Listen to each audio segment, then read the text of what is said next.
వాళ్ళ ఆయన అవకాశవాద రాజకీయాలకు ఒక చక్కటి నిదర్శనం. ఆయన్నే ఆన్సర్ చెప్పుకున్నాడు దానికి.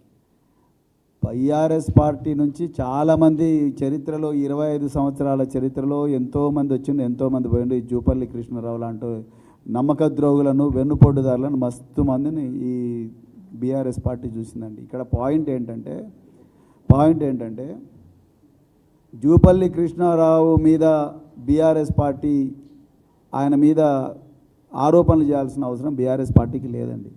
చాలామంది పోయినారు, ఎవరి మీద మా పార్టీ ఎవరి మీద ఆరోపణలు చేస్తలేదు. మేము వాస్తవాలను ఆధారంగానే మేము మాట్లాడుతున్నాం. ఇవాళ జూపల్లి కృష్ణారావు నిజంగా ఈ కాంగ్రెస్ ప్రభుత్వం కాకుండా కర్ణాటకలో బీజేపీ ప్రభుత్వం వచ్చిండుంటే ఆయన ఇంకొక పార్టీకి పోయేటోడు. ఆయన అవకాశవాది, పచ్చి అవకాశవాది. మరి చేసేది ఉంటే మరి 2019లో చేయాలిగా. 2019 నుండి 2023 వరకు బీఆర్ఎస్ పార్టీని కొనసాగిండు.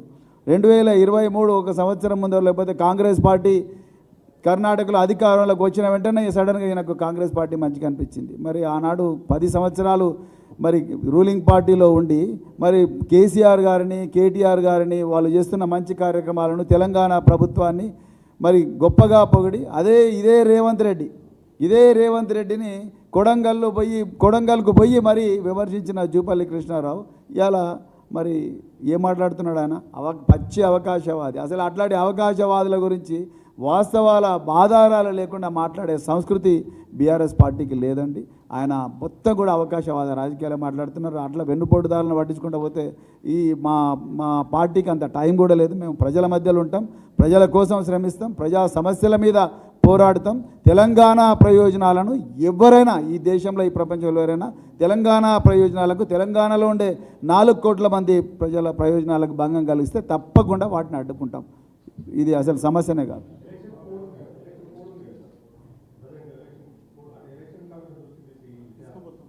ఎలక్షన్ కమిషన్ దృష్టికి కూడా తీసుకుపోతాం, కానీ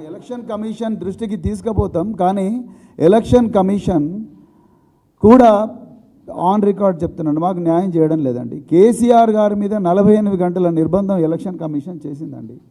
మరి నరేంద్ర మోడీ గారు బాహాటంగా దేశ ప్రజలందరూ చూస్తుండగానే ఆయన మన డబ్బులన్నీ కూడా, మన సంపద అంతా కూడా ఎవరైతే ఎక్కువ పిల్లలు పుట్టిస్తారో వాళ్ళకే పోతుంది, ఎవరైతే తక్కువ పిల్లలు పుట్టిస్తారో వాళ్ళకి పోదు అని చెప్పేసి ఇండైరెక్ట్గా ఆయన మత కల్లోలాలు వచ్చేటట్టుగా, మత సామరస్యం దెబ్బతీసేటట్టుగా సెక్షన్ 153A IPCని మరి ఉల్లంఘిస్తూ ఆయన మాట్లాడిండు. రిప్రజెంటేషన్ ఆఫ్ పీపుల్స్ యాక్ట్ను ఉల్లంఘిస్తూ మాట్లాడిస్తే ఎలక్షన్ కమిషన్ ఏం చేసిందండి?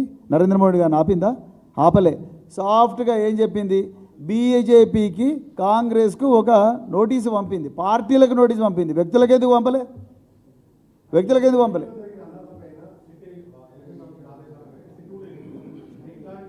తప్పకుండా అడుగుతాం. ముందు ఎలక్షన్ కమిషన్ అయినా వాళ్ళకి ఏదైనా మనం ఫిర్యాదు ఇస్తే వాళ్ళు మళ్ళీ డీజీపీకే రెఫర్ చేస్తారు.